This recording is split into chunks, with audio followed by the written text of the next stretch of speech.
Tell them say tipsy my bandits. Tell them say tipsy my bandits.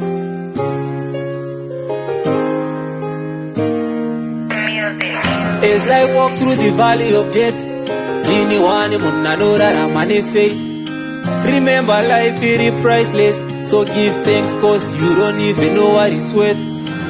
Pamwe pacho zinomboramba boys, pamwe pacho ndinomboita our wrong choice.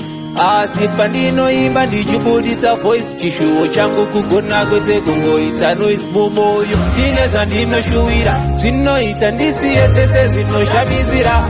Pamwe pacho pandinotarisa mira nechemumoyo ndongotsi wangu shingirira. So better must come, better must come.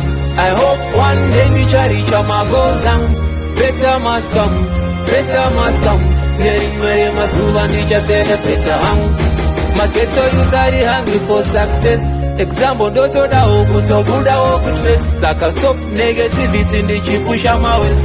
I'm trying to live life yangu all in one place. Ukavura Bible worileta nema face. Then you work so hard wopika all your mess. Then watching your mindset. See as you know past stress. Uri mutrek wangu saka run your own race. Better must come.